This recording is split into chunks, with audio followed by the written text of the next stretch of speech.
네, 감사하며 삽시다. 이번엔 활짝 한번 웃으시면서 정말 축복하는 마음을 이렇게 한번 인사하겠습니다. 당신은 너무나도 소중한 사람입니다. 이런 인사하면, 인상을 그렇게 쓰면 굉장히 오해를 해요. 인상 팍 쓰고 하지 말고 활짝 웃으면서 다시 한번, 당신 너무 소중한 사람입니다. 네, 당신 너무 소중한 사람입니다. 그냥 간단하게 설교하기 전에 그냥 잔소리 같은 잔소리 하나 할게요. 오늘 사부 예배 드리는데 오늘 맥주 감사절이에요. 근데 우리 청년들이 제가 지난주에 그런 마음을 가지고 설교를 했거든요.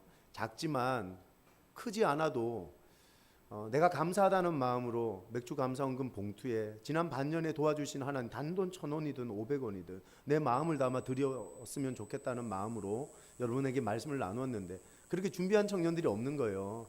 그래서 제가 잔소리 같은 말 한마디 했는데 우리 오부 예배 드리는 청년들은 나름 마음을 준비하시는 귀한 예물 조금 이따 드리셨으면 좋겠어요. 저는 이제 다시는 여러분한테 이런 얘기 안 할 거예요. 이런 잔소리는 사실 교회에서 하는 소리가 아니거든요. 교회에서는 행복해야 되고 즐거워야 되는데 뭐 잔소리 들으려고 오는 것도 아니고요. 설교를 시작하겠습니다. 자기 자신을 쥐라고 생각하는 한 남자가 있었어요. 여러분, 자기를 쥐라고 생각한대요. 마우스. 그러면 여러분, 그걸 우리는 심리학 전문용어로 뭐라 그럴까요? 미친놈이라 그러는 거죠. 여러분, 그 정신병자예요. 미친 사람이에요. 그래서 이 사람이 정신병원에 들어갔어요. 치료를 받았죠. 여러 시간 동안 치료를 받는데 세상에 이 사람이 고쳐진 거예요. 자기 자신을 쥐라고 생각했던 이 사람이 어느 순간 시간이 지나고 나니까 자기는 쥐가 아니라는 거예요. 의사 선생님의 도움을 통해서 이 사람이 퇴원하게 됐어요. 퇴원하는 날 이제 병원 문 밖을 딱 나가야 되는데 두 발이 얼어붙어 버렸어요. 병원 문으로 나가질 못하는 거예요. 그래서 의사 선생님이 그래요. 그 환자분께서 왜 밖으로 못 나가세요? 그랬더니 이 환자가 그럽니다. 선생님, 문 밖에 고양이가 있어요. 그러는 거예요. 아유, 환자분은 이제 쥐가 아니잖아요. 쥐가 아닌데 나가셔도 되죠. 그랬더니 이분이 가만히 생각하더니 그러는 거예요. 선생님, 맞아요. 난 쥐가 아니에요. 근데 저 고양이가 내가 쥐가 아니란 걸 알까요? 라고 얘기를 하더라는 거예요. 자존감 낮은 사람의 아주 특징적인 모습이라고 생각을 해요. 여러분, 가족 치료의 영역 가운데 80%가 자존감의 치료, 자기 존중의 치료라 그래요. 나를 존중할 줄 아는 사람이 가족 구성원을 사랑할 수 있는 사람이더라는 것이죠. 그뿐만 아니에요. 성에 대한 임상 치유에 있어서도 10%만이 신체적 육체적 치료를 하고 나머지 90%는 자기 만족 그리고 자존감에 대한 치료를 통해 여러분 성기능 개선의 치료가 된다는 거였어요. 요즘 현대 시대의 정신의학의 가장 중요한 핵심 문제는 다른 게 아니에요. 자기 존중이고 자존감의 문제라고 얘기를 하고 있더라고요. 그럼 자존감이 뭡니까? 뭐 셀프 이스팀이라고 말하는 이 자존감은 나를 내가 어떻게 보느냐의 문제예요. 내가 나를 어떻게 생각하냐, 내가 나를 어떻게 느끼느냐의 문제라는 거죠. 여러분, 자존감은 자기가 자기 자신을 어떻게 보냐 이거예요. 자존감이 낮다는 건 자기 자신을 낮게 평가하는 거예요. 과소평가한다 그러죠. 자존감이 높다는 건 반대로 과대평가하는 거예요? 과대포장하는 거예요? 아니에요. 그것도 병든 거죠. 자존감이 높다는 건 자기 자신을 있는 그대로 볼 줄 아는 건강이에요. 자기 자신에게 정직한 것이죠. 나 이런 사람이야. 우린 자기 자신에게 정직한 사람이 흔치 않거든요. 자존감이 낮은 사람들은 자기 가치를 과소평가해요. 건강한 성도라면 낮은 자존감이 하나님으로부터 온 것이 아니란 걸 알아야 돼요. 내가 나를 과소평가하는 건 하나님의 마음이 아니에요. 하나님의 생각도 아니라는 거죠.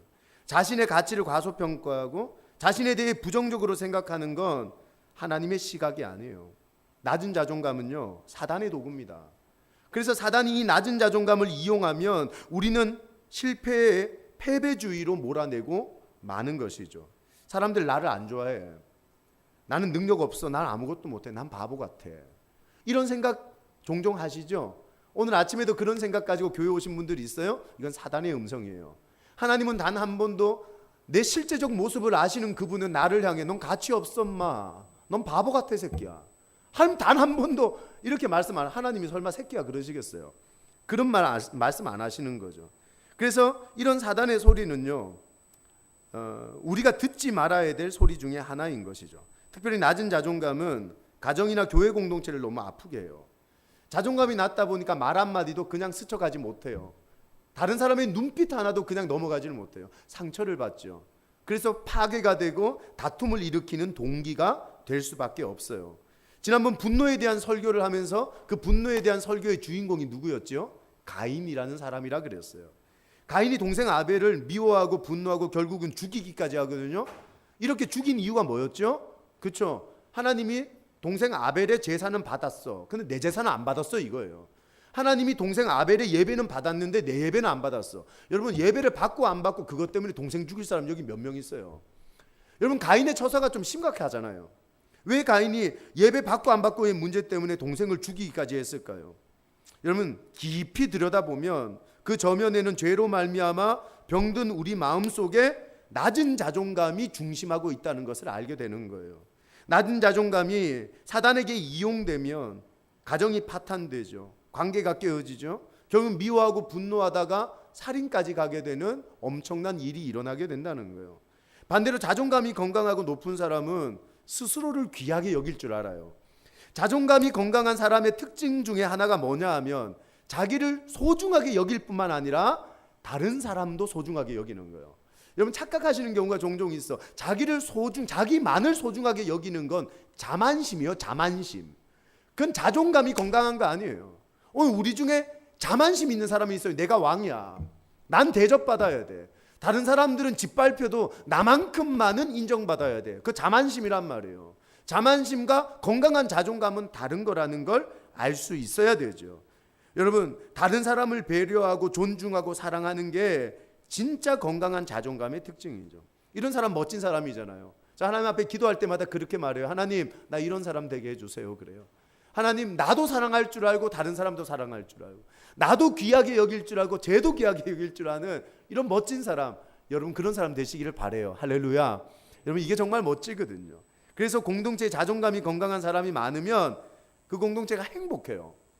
교회 오는 게 너무 행복하고 기쁜 거예요. 성숙한 공동체가 되는 거죠. 사랑하는 여러분, 죄가 우리 속에 들어오면서 가장 큰 영향을 받은 건 우리 자신이거든요. 죄는 내 영을 파괴합니다. 내 마음을 무너뜨려요. 내 믿음을 병들게 하죠. 죄 때문에 비교의식과 열등감이 들어왔고 결국은 나를 무가치한 존재로 여기게 만들어요. 나를 사랑받지 못하게 만들었어요. 근데 이게 발전하다 보니까 어떻게 되는 겁니까? 여러분 나를 사랑하지 못하는 사람은 절대 다른 사람을 사랑할 수 없어요. 그럼 어떻게 돼요? 나를 향해 왜곡하는 사람은 다른 사람을 왜곡하며 바라보는 거예요. 맞죠? 오늘 우리가 왜 타인을 왜곡해요? 나를 왜곡하기 때문인 거예요. 나를 잘못 보기 때문인 거예요. 나를 보는 눈이 굴절되기 때문인 거예요. 그래서 다른 사람을 보는 눈이 왜곡되고 다른 사람을 보는 눈이 병들 수밖에 없더라는 거죠. 죄가 들어오면서 내 모습이 왜곡됐어요. 자존감에 문제가 생겼단 말이에요. 죄의 안경을 쓰면 그 누구도 나를 정직하게 볼 수 있는 길이 없어요. 항상 왜곡된 나를 보죠. 때로는 우월하게 봐요. 그럼 그것도 잘못됐어요. 때로는 열등하게 보죠. 그것도 병든 거죠. 꼭 어린아이들이 오목렌즈와 볼록렌즈를 가지고 세상을 보는 것과 마찬가지라고 생각해요. 사진 한번 보실까요?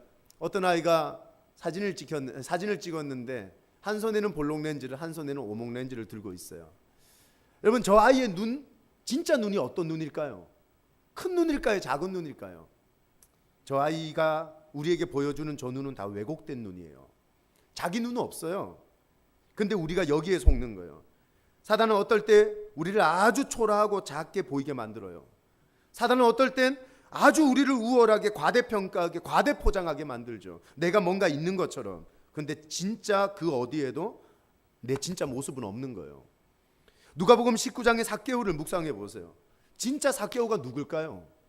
외적 컴플렉스를 가지고 그걸 커버하기 위해서 돈에 미쳐서 물불 안 가리고 돈을 벌었어요. 부자 되면 나 인정해 주겠지. 돈 많으면 나 무시 못할 거야. 나 버리지 못할 거야. 돈에 미쳐서 살았어요. 그렇게 돈에 미쳐 살던 삭개오가 진짜 삭개오일까요? 예수를 만났어요. 그리고 그가 미친 듯이 좋아하던 그 돈을 예수님 앞에 드리면서 뭐라 그러죠? 가난한 사람들을 위해서 사용해 주세요. 이렇게 헌금하던 삭개오가 진짜 삭개오일까요? 어떤 삭개오가 진짜라고 생각해요? 따라합시다. 복음이 본질이다. 이런 말씀이 본질이고 복음이 본질인 거죠. 저는 그래서 이렇게 말하는 거예요. 복음을 통과한 삭개오가 진짜 삭개오인 거예요. 아멘이십니까? 여러분, 그래서 우리가 나를 왜곡되게 바라보는 사람 여기 많거든요. 특별히 이 시대를 살아가는 젊은이들은요, 자기 자신을 왜곡된 눈으로 너무 초라하게 보는 경우도 있고 우월하게 보는 경우도 있어요. 그 왜곡된 모든 건요, 복음을 통과할 때 제대로 된 것으로 고쳐지고 건강하게 바뀌어질 수 있다는 거예요. 할렐루야.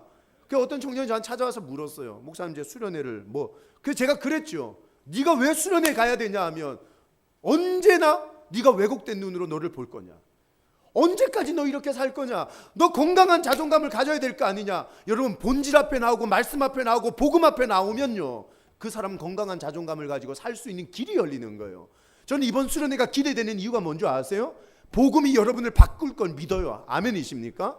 복음이 여러분을 만지고 말씀이 여러분을 만지고 말씀 앞에 세워졌을 때 생날것의 기웅이가 보이는 거예요. 기웅이는 접니다.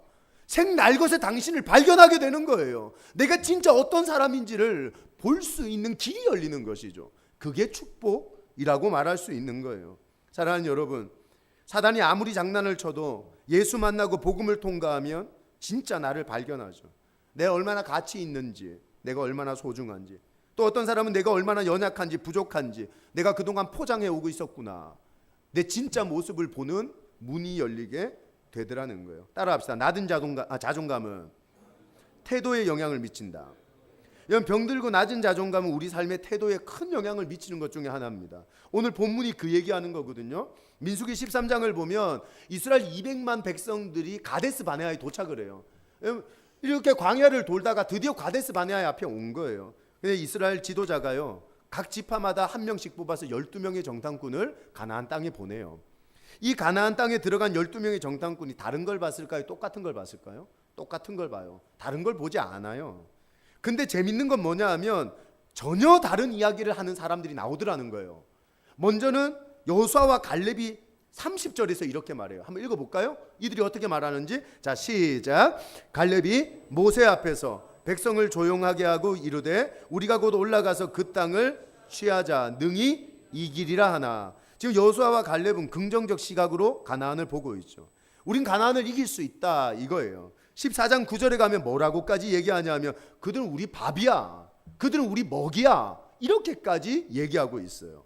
근데 나머지 10명의 정탐꾼은 다른 눈으로 설명을 하고 있어요. 그게 31절 33절 말씀이에요. 31절 보세요. 우리는 능히 올라가서 그 백성을 치지 못하리라, 그들은 우리보다 강하다 그래요. 32절 보세요. 정탐한 땅은 그 거주민을 삼키는 땅이요, 거기서 본 모든 백성은 신장이 장대한 자들이다. 33절 보세요. 우리는 스스로 보기에도 메뚜기 같다. 이들은 부정적 시각으로 가나안을 바라보고 있죠. 자신을 과소평가하고 있어요. 심지어 자기 자신을 메뚜기라고 평가합니다. 이건 무서운 부정이에요. 여러분, 낮은 자존감은요, 긍정의 상황을 보지 못하게 해요. 부정의 상황만 보게 해요. 낮은 자존감은요, 잘 될 것들은 안 보이고 안 될 것들만 보이게 만들죠. 낮은 자존감은요, 승리의 요건은 보이지 않고 패배의 요건만 있다는 걸 깨닫게 하는 거예요. 아이, 목사님 설마 그렇겠어요? 긍정의 상황이 1도 없었겠죠. 찾아낼 수가 없었겠죠. 너무 긍정의 상황이 없으니까. 여러분, 아니에요. 성경이 얼마나 균형 잡힌 책인데요. 오늘 성경은요, 균형되게 긍정의 상황을 설명하고 있고 부정의 상황을 동일하게 설명하고 있어요. 진짜예요, 여러분. 이게 성경의 힘이거든요. 한쪽으로 치우치지 않아요. 민수기 13장 25절을 보면 이제 12명의 정탐꾼이 정탐을 마치고 돌아와서 보고를 시작합니다. 26절 27절을 보면 긍정적 보고가 나와요. 장점을 얘기하고 있단 말이에요. 한번 읽어볼까요? 26절 27절 시작. 바란 광야 가데스에 이르러 모세와 아론과 이스라엘 자손의 온 회중에게 나와 그들에게 보고하고 그 땅의 과일을 보이고 모세에게 말하여 이르되 당신이 우리를 보낸 땅에 간즉 과연 그 땅에 젖과 꿀이 흐르는데 이것은 그 땅의 과일이니이다. 정탐꾼들이 과일까지 가지고 와서요, 가나안 땅은 너무 풍족하다는 거예요. 너무 젖과 꿀이 흐르는 기름진 땅이라는 거예요. 긍정적 보고를 합니다. 근데 28절 29절은 균형 잡기 위해 그 땅의 단점을 얘기해요. 부정적 보고를 얘기한단 말이에요. 한번 읽어볼까요? 시작. 그러나 그 땅 거주민은 강하고 성읍은 견고하고 심히 클 뿐 아니라 거기서 아낙 자손을 보았으며 아말렉인은 남방 땅에 거주하고 헤딘과 여부스인과 아모리인은 산지에 거주하고 가나안인은 해변과 요단가에 거주하더이다. 장단을 균형 있게 설명하죠. 근데 재밌는 게 뭐예요? 성경은 분명히 객관적으로 두 가지 상황을 다 설명하고 표현했는데 낮은 자존감을 가진 부정적인 사람들이 어떤 말을 했냐는 거예요. 그게 아까 읽었던 32절이에요. 한번 읽어봅시다. 32절 시작. 이스라엘 자손 앞에서 그 정탐한 땅을 악평하여 이르되 우리가 두루 다니며 정탐한 땅은 그 거주민을 삼키는 땅이요. 부정적 시각을 가지고 낮은 자존감을 가진 사람들이 현실을 왜곡하고 있어요. 분명히 객관적으로 젖과 꿀이 흐르는 땅이었다. 13장 23절에 가면 포도송이 하나가 얼마나 큰지 장정 하나가 들지 못하고 장정 둘이 들어야 들 수 있는 포도라 그랬거든요. 그렇게 비옥한 땅, 풍성한 땅, 살아있는 땅이었다고 얘기를 하는데요. 10명의 정탐꾼이 뭐라고 하죠? 그 땅은 거주민을 삼키는 땅이다. 죽이는 땅이다. 죽은 땅이다. 가봤자 못 산다. 그들은 그렇게 얘기를 하고 있더라는 거죠. 사람들이 흔히 생각하는 착각이 뭡니까? 긍정적으로 생각하는 사람은 자꾸 믿음으로만 말한다는 거예요. 현실을 못 보고 말한다는 거예요. 근데 오늘 말씀을 가만히 보세요. 여호수아와 갈렙은 그 어디에도 현실을 왜곡하지 않아요. 근데 10명의 정탐꾼, 낮은 자존감을 가지고 있는 그들이 현실을 왜곡하고 있죠. 왜 그럴까 생각해 보셨어요? 여러분 잊지 마세요. 자기 자신을 왜곡되게 보는 사람은 모든 게 왜곡되게 보여요. 내 속에 자존감이 낮아서 나를 왜곡되게 볼 수밖에 없는 사람은 상황이 왜곡되고 환경이 왜곡되고 말 한마디도 왜곡되고 꼬인 마음은 꼬인 세상을 볼 수밖에 없는 거예요. 제 말 틀렸어요? 아니에요. 오늘 우리가 고쳐야 될 건 상황이 아니에요. 오늘 내가 치료받고 내가 고쳐야 될 건 내 믿음이고 내 마음이고 병든 내 심령이란 말을 하고 있는 거예요. 아멘이십니까? 여러분 우리는요 내 마음이 병들었는지 괜찮은지도 모르고 세상을 사는 거예요. 내 자존감이 건강한지 건강하지 않은지도 모르고 세상을 살고 있더라는 거죠. 우리는 오늘 이 두 부류의 태도를 보면서 자기를 점검해야 되는 거예요. 나는 어떤가? 어떤 상황 앞에 도달했을 때 나는 여호수아와 갈렙처럼 우린 능히 이겨. 아니면 10명의 정탐꾼처럼 죽었다, 망했다, 끝장났다. 당신은 뭘 선택하고 있냐는 거죠. 사랑하는 여러분, 상황의 문제가 아니에요. 병든 우리 마음속에 자존감의 문제란 말이에요. 오늘 내 자존감을 점검할 수 있는 시간이 될 수 있기를 바랍니다. 따라합시다. 낮은 자존감은 절망하게 한다. 14장 1절 읽어볼까요? 시작.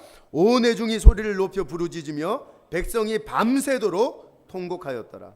이스라엘 온 백성이 10명의 정탐꾼의 이야기를 듣고 그 말에 동의하죠. 어떻게 됩니까? 백성이 밤새도록 통곡해요. 여러분 이건 여담인데 지도자가 부정적이면 그 공동체 끝나는 거예요. 그래서 어쩌둥둥 이 청년 공동체 우리 김영인 전도사님 3명의 간사님은 수백 가지의 부정 중에 한 가지의 긍정을 찾아낼 줄 아는 영성이 있어야 되는 거예요. 아멘이십니까? 여러분 우리 전사님 위해서 기도해 줄 때마다 그렇게 기도하셔야 되는 거예요. 하나님 수천 가지의 부정이 있지만 그 가운데 하나의 긍정을 발견할 줄 아는 영성을 가진 지도자가 되게 하여 주시옵소서. 여러분 그러면 공동체가 사는 거예요. 지도자가 부정을 보면요 모든 공동체가 차갑고 부정하고요 모든 공동체가 정죄하는 공동체로 바뀌게 될 수밖에 없는 거죠. 여러분 이렇게 지도자들이 절망적인 얘기를 하니까요 백성들이 밤새 우는 거예요. 지도자가 절망을 얘기하니까 백성들이 절망하는 것이죠. 망하게 되는 거예요. 부정의 전염성은 어마무지하게 강력합니다. 몇 시간이 되지 않아 온 이스라엘 백성들이 통곡하죠. 그들이 절망해요. 그 다음 말이 중요한 거예요. 그 어떤 일도 일어나지 않았음에 망한 것처럼 행동해요. 죽을 것처럼 행동해요. 물어봅시다. 이스라엘 백성이 아낙 자손을 만나 한 명이 죽었습니까? 이스라엘 백성들이 지금까지 가나안을 만나 가나안 7족속과 전쟁을 해서 수천 명이 죽은 적이 있습니까? 전쟁에서 패배한 적이 있습니까? 그 어떤 일도 이루어지지 않았는데 이들은 지레짐작 포기하고 지레짐작 부정하고 지레짐작 절망하고 있었던 거죠. 사랑하는 여러분 축복해요. 당신의 건강한 자존감을 가지고 한 순간에 포기하고 절망하는 사람이 아니기를 소망합니다. 절망의 순간에도 하나님이 나와 함께 하셔 일어나야지요. 아멘이십니까? 여러분 절망하지 않아야 될 상황에 그 어떤 일도 이루어지지 않은 이 상황에 벌써 절망하고 벌써 죽을 것처럼 눈물 흘리는 이들이 병들었다는 것이죠. 여러분, 낮은 자존감을 가진 사람은 해보지도 않고 포기하죠. 해보지도 않고 절망하죠. 우리 가운데 이런 분들이 있어요. 오늘 그 절망을 가지고 살다가 여기 오셨죠. 내가 낮은 자존감을 가지고 있구나, 이거 고쳐야 되는 거구나. 오늘 예배를 통해 고침받는 귀한 시간이 되시기를 주님의 이름으로 소망합니다. 따라합시다. 낮은 자존감은 감사가 없다. 14장 2절 말씀 한번 읽어볼까요? 시작. 이스라엘 자손이 다 모세와 아론을 원망하며 온 회중이 그들에게 이르되 우리가 애굽 땅에서 죽었거나 이 광야에서 죽었으면 좋았을 걸. 여러분, 자존감이 낮은 사람은 일단 언어가 원망이고 불평이고 부정입니다. 오늘 이들의 언어가 감사의 언어가 있고 긍정의 언어가 있고 살아있는 언어가 있는 사람이 누가 있습니까? 그들에게는 감사가 없어요. 오늘 이스라엘 백성들이 모세와 아론을 향해 원망합니다. 그들을 향해 불평하죠. 더 놀라운 건 이 원망과 불평이 어디까지 향하게 되냐는 겁니다. 원망이 죄가 되는 이유가 뭔지 압니까? 여기 솔직히 살면서 원망 없이 사는 사람 누가 있어요? 우리 형제 원망 안 했습니까? 원망하시죠? 오늘도 하셨죠? 저한테 물어봐 보세요. 목사님 원망 안 합니까? 물어봐 보세요. 합니다. 많이 합니다. 어마무지하게 합니다. 근데 이 원망이 죄라고 생각한 적이 있으세요? 원망이 왜 죄인 줄 압니까? 3절 말씀에 그 이유가 나옵니다. 3절 말씀에 한번 읽어볼까요? 3절 시작. 어찌하여 여호와가 우리를 그 땅으로 인도하여 칼에 쓰러지게 하려 하는가? 우리 처자가 사로잡히리니 애굽으로 돌아가는 것이 낫지 아니하냐. 모세와 아론으로부터 시작되는 원망이 누구에게로 성장합니까? 여호와 하나님에게까지 도달하는 것입니다. 모든 원망은 누구를 향합니까? 처음에는 이렇게 시작됐다가 결국 그 원망은 하나님을 향하는 것입니다. 하나님 왜 나한테 저런 여자와 내가 결혼하게 됐습니까? 나 저런 여자 싫은데 살아보니까 너무너무 나쁜데. 그러면 그 얘기는 무슨 뜻입니까? 하나님 왜 저 여자 만드셨습니까? 하나님 왜 저 여자 나한테 붙여주셨습니까? 결국 그 원망은 하나님의 몫이 되더라는 겁니다. 원망은 무서운 죄입니다. 여러분, 낮은 자존감을 가진 그들 속에 왜 감사가 없었는 줄 아십니까? 이유가 있어요. 그냥 그들이 감사하지 못하는 게 아니에요. 그들이 죄됐기 때문도 아니에요. 이유는 분명합니다. 3절을 다시 한번 읽어볼까요? 왜 감사하지 못했는지 읽어보겠습니다. 시작. 어찌하여 여호와가 우리를 그 땅으로 인도하여 칼에 쓰러지게 하려 하는가? 우리 처자가 사로잡히리니 애굽으로 돌아가는 것이 낫지 아니하랴. 여러분, 오늘 이 부정적이고 낮은 자존감을 가진 사람들이 말하고 있는 하나님에 대해서 묵상해 보십시오. 이 사람들이 하나님을 오해하고 있습니다. 하나님은 우리를 칼로 쓰러뜨리는 분, 하나님은 우리를 망하게 하는 분, 하나님은 우리를 죽이는 분, 하나님은 우리를 괴롭히는 분, 하나님은 우리를 힘들게 하는 분. 여러분, 하나님을 향한 곡해와 왜곡과 오해가 존재하고 있었던 겁니다. 잊지 마세요. 자존감은 나를 왜곡하는 거라 그랬습니다. 내가 왜곡된 낮은 자존감은 결국 누구를 왜곡시킵니까? 하나님을 왜곡시키는 것입니다. 하나님이 죽이는 하나님입니까? 죽인 자도 살리신 하나님입니까? 아멘이십니까? 하나님이 망하게 하셨습니까? 절망 가운데 소망을 주시는 분이십니까? 아멘이십니까? 홍해를 가르셨죠. 여리고를 무너뜨렸죠. 골리앗을 쓰러뜨리신 하나님이십니다. 그분은 그 어떤 순간에도 나를 죽이고 나를 망하게 하기 위해 내게 고난을 주고 나를 괴롭히시는 분이 아니라 고난 중에 나를 뛰어넘게 하고 뚫어내게 하고 승리케 하셨던 분이 하나님이셨다는 겁니다. 아멘. 근데 그 하나님을 왜 오해하냐는 겁니다. 하나님을 왜곡했던 이스라엘 백성들의 말과 언어 가운데 감사가 나올 수 있겠습니까? 오늘 우리 가운데 하나님을 오해하시는 분들이 있어요. 낮은 자존감으로 나를 오해하고 나를 왜곡시키는 사람은 하나님도 왜곡시키고 하나님도 오해하는 자가 되는 것입니다. 감사는 하나님이 하신 일을 하나님이 하셨다고 인정하는 것입니다. 따라합시다. 감사는 하나님이 하신 일을 하나님이 하셨다고 인정하는 것이다. 여러분, 하나님을 오해하는데 하나님이 하신 일을 하나님이 하셨다고 인정할 수 있습니까? 감사가 나올 수가 없는 거죠. 있을 수가 없는 거죠. 여러분, 감사하냐 불평하냐, 감사하냐 원망하냐, 이 단순한 논리를 통해서 내가 건강한 자존감을 가지고 있냐 병든 자존감을 가지고 있냐 알 수 있다는 겁니다. 자, 이제 당신 스스로에게 물어보십시오. 난 건강한가? 그래요. 난 건강한가? 난 건강한 자존감이 있는가? 난 낮은 자존감으로 병든 자존감으로 세상을 살고 있고 왜곡시키고 있는 건 아닌가? 어떤 사람이십니까? 결론 나왔죠? 해결 방법이 있어야죠. 여기서 끝나면 이게 설교입니까? 여러분, 낮은 자존감을 건강함으로 회복할 수 있는 방법이 뭐냐는 겁니다. 두 가지만 말씀드리고 설교 마칠게요. 따라합시다. 평가의 대상을 바꾸자. 가만히 생각해 보세요. 성도의 구원됨이, 내가 구원받은 것이 나의 의를 평가해서 내가 구원받은 겁니까? 내가 의로움을 평가받았습니다. 하나님 앞에. 야, 너 정말 깨끗하게 살았구나. 그래서 우리가 구원받은 겁니까? 아니죠. 우리의 구원은 누구의 평가였습니까? 나는 더럽지만 내 주인 되신 예수 그리스도의 의로움을 평가해서 내가 의롭게 된 것입니다. 할렐루야. 우리 구원의 원리죠. 자존감도 마찬가지라는 겁니다. 나를 생각하고 나를 평가하면 넌 병신이야, 넌 바보 같아, 넌 잘하는 게 없어, 넌 아무런 능력이 없잖아. 그런 네가 2m 80이 넘는 안악자손과 어떻게 싸울 거야? 그런 네가 그 직장을 어떻게 갈 거야? 그런 네가 그 시험에 어떻게 통과할 거야? 그런 네가 사업은 어떻게 성공할 거야? 생각해보면 메뚜기죠. 쓰레기 같죠. 그래서 이스라엘 백성들이 메뚜기 같다고 얘기한 거였어요. 자기를 평가했거든요. 안악자손과 자기를 비교했거든요. 근데 놀라운 건 여호수아와 갈렙의 고백이었어요. 14장 8절 9절 말씀을 한번 읽어봅시다. 14장 8절 9절. 자, 시작. 여호와께서 우리를 기뻐하시며 우리를 그 땅으로 인도하여 들이시고 그 땅을 우리에게 주시리라. 이는 과연 젖과 꿀이 흐르는 땅이니라. 다만 여호와를 거역하지는 말라. 또 그 땅 백성을 두려워하지 말라. 그들은 우리의 먹이라. 그들의 보호자는 그들에게서 떠났고 여호와는 우리와 함께 하시느니라. 그들을 두려워하지 말라 하나.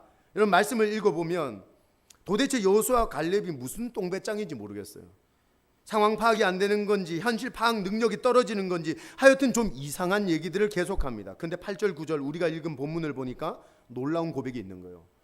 여호수아와 갈렙은 가나안과 아낙 족속과 비교된 자신을 평가하는 게 아니라 하나님과 그들을 비교 대조하며 평가하고 있더라는 거예요. 나는 능력 없는 거 맞아. 난 힘 없는 거 맞아. 나는 안악자손하고 싸우면 밟혀 죽어. 근데 내가 믿는 내 하나님, 우리 이스라엘과 함께 하시고 동행하시는 내 하나님은 힘이야, 능력이야, 승리자야. 할렐루야. 여러분, 이 하나님을 묵상하고 평가하니까 질 이유가 없는 거예요. 메뚜기일 이유가 없는 거예요. 나는 쓰레기가 아니더라는 거예요. 이게 성도가 평가해야 되는 삶의 방식인 거예요. 여전히 세상 가운데 비교된 나를 평가할 겁니까? 아, 넌 D야, C야, F야. 여러분, 우리는 하나님 앞에서 세상과 비교된 나를 평가하는 게 아니라 세상과 비교된 하나님을 평가하는 거예요. 하나님은 세상이 지지 않습니다. 하나님은 세상을 살리시는 분이십니다. 할렐루야. 그러면요, 우리 속에 자존감이 사는 거예요. 왜 당신과 세상을 비교합니까? 왜 당신을 평가합니까? 그건 신앙적 원리가 아니에요. 구원적 원리도 아니에요. 우리가 믿는 하나님이 세상과 비교되며 평가되게 만드시는 거죠. 우리 집사람이 저한테 귀한 도전을 했는데, 당신 설교 중에 절대 노래를 부르지 마세요. 그런데 부르고 싶은 걸 제가 어떻게 참습니까? 제 좋아하는 찬송가가 있어요.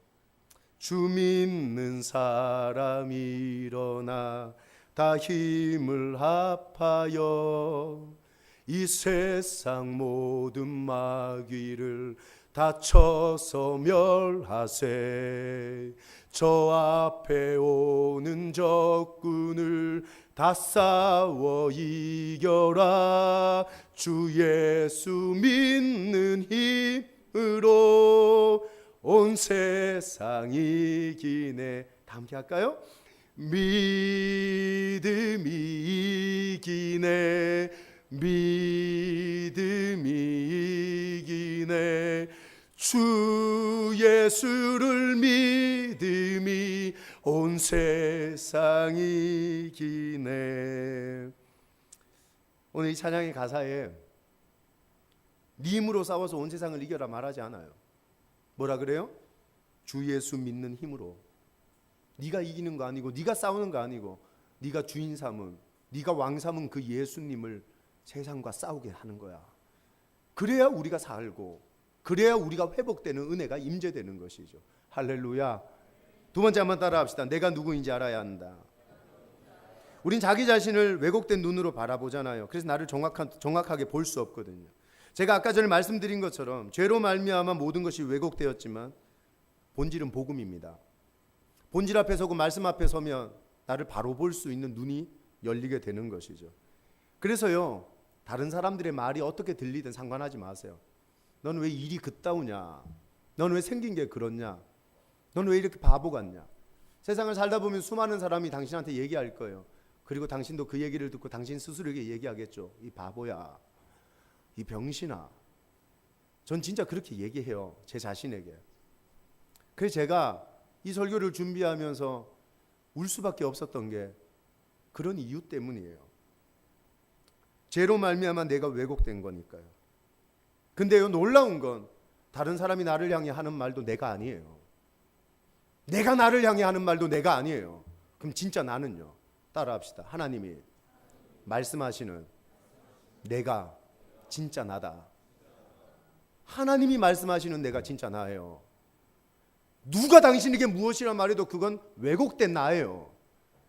내가 어떻게 말하든 그것도 왜곡된 나예요. 하지만 하나님의 말씀이 내게 말씀하시는 나는 진짜 나예요. 당신은 당신 스스로가 존귀하지 않다 그러죠. 가치 없다 그러죠. 무가치하다고 생각하죠. 하나님은 그렇게 말씀하시지 않았어요. 시편 139편 말씀 한번 읽어볼까요? 14절입니다. 시작. 내가 주께 감사하옴은 나를 지으심이 심히 기묘하심이라. 주께서 하시는 일이 기이함을 내 영혼이 자라나이다. 나도 내가 나를 가치 있게 여기지 않았어요. 나도 내가 무가치하다고 생각했어요. 근데 하나님 뭐라 그러시죠? 나를 창조하시고 나를 가장 잘하시는 그분이 넌 너무 기묘하구나. 넌 너무 존귀하구나. 넌 너무 가치 있는 사람이구나 말씀하고 계신 거예요. 때때로 나도 나를 사랑하지 못할 때가 있거든요. 로마서 8장 35절 39절 마지막 부분을 보면 우리를 우리 주 그리스도 예수 안에 있는 하나님의 사랑에서 따라합시다. 끊을 수 없다. 나도 나를 사랑할 수 없는데 하나님은 너와 내 사이에 이 사랑은 끊어지지 않는 사랑이라고 얘기하셨어요. 끝까지 나를 사랑하시겠다고 약속하셨어요. 여러분 살다 보면 내가 부끄러울 때가 있어요, 없어요? 은지자매, 내가 부끄러울 때 있어, 없어? 있지. 나도 부끄럽거든요. 거울 보면 170밖에 안 되는 내 키도 부끄럽고 생긴 것도 부끄럽고 이렇게밖에 공부하지 못한 학벌도 부끄럽고 부끄러운 게 많거든요. 아마 여러분 스스로를 보면 부끄러운 게 많을 거예요.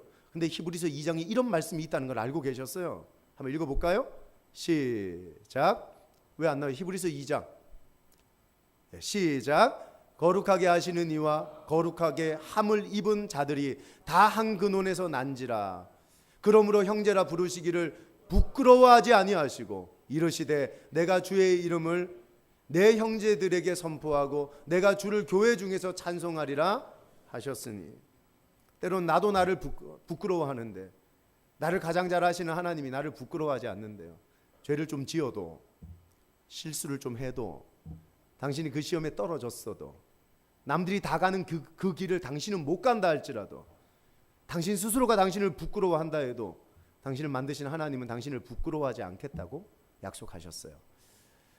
분당 우리 교회 예배 영상을 보다가 영상 하나를 봤는데 너무 감동이 되는 거예요. 얼른 유튜브에 찾아봤죠. 있더라고요. 크리스틴이라는 요리사 지망생이, 셰프 지망생이 한 서바이벌 프로그램에 나가서 오디션을 보는 거예요. 근데 그 여자는 시각장애인이었어요. 앞을 못 보는 거예요. 그 여자가 고든 램지 앞에서 애플파이를 만들었는데 고든 램지가 그 시각장애인에게 하는 말이 꼭 하나님이 저한테 하시는 말씀 같았어요. 그 영상을 보는 내내 울다가 저장을 하고 스크랩을 했다가 오늘 여러분과 함께 보고 싶어서 가지고 왔어요. 한번 볼까요?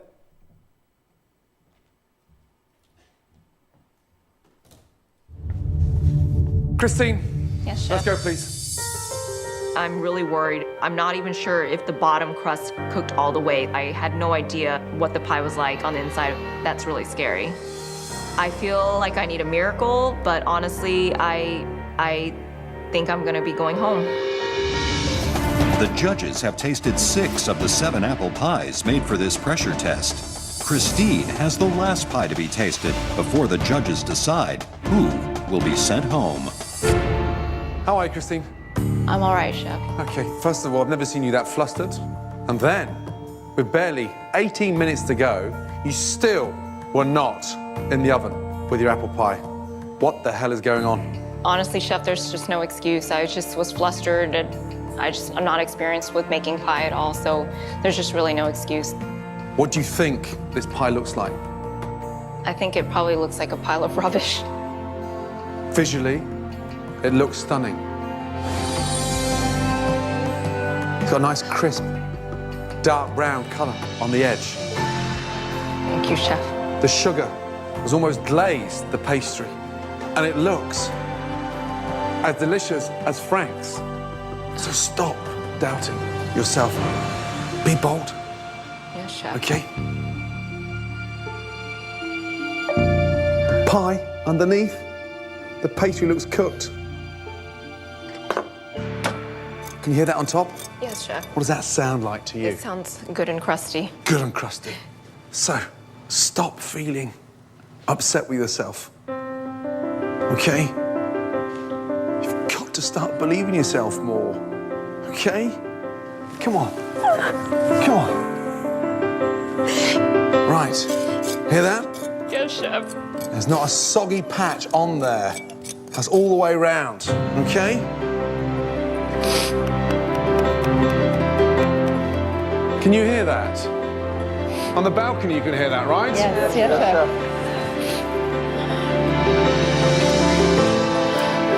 And it's intact. Right in front of your very eyes, I have a wedge Oh, thank God. of a beautiful apple pie. And the flavour?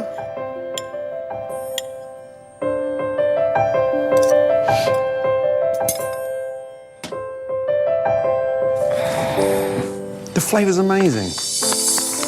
Okay? It's delicious. So well done. Okay? Congratulations. Really good job. 한 번도 애플파이를 만들어 본 적이 없는 이 크리스틴이라는 여자 요리사에게 고든 램지가 묻죠. 이 파이가 어떨 것 같니? 그랬더니 이 아이가 뭐라고 말하냐 하면 쓰레기일 거예요.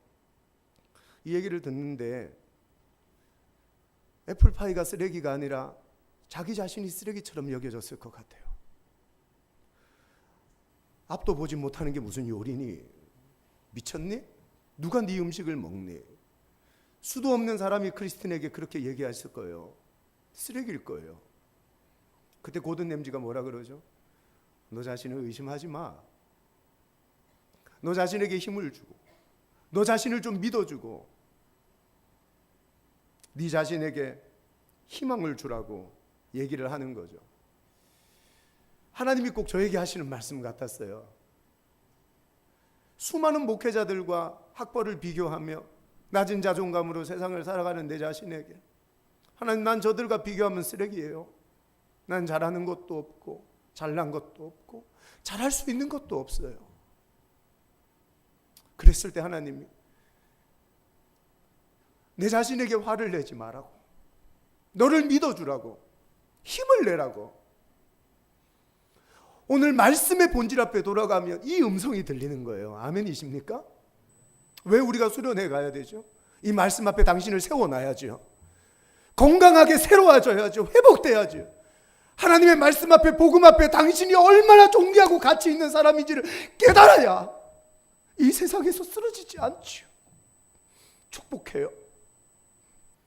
왜곡된 눈으로 나 자신을 바라보는 이런 연약한 목사가 아니라 건강한 눈으로 자신을 바라보면서 어떤 상황과 환경 앞에서도 떳떳하게 자신 있게 세상을 살아가는 하나님의 군사들이 되시기를 소망해요. 아멘이십니까? 말씀 앞에 섭시다. 복음의 본질 앞에 당신을 내놓읍시다. 생날 것으로 나를 바라볼 수 있는 눈이 열릴 수 있기를 바라요. 건강함이 회복되는 이번 수련회가 되시고 오늘 예배가 되시기를 주님의 이름으로 축원합니다. 우리 같이 한번 찬양하고 기도할까요?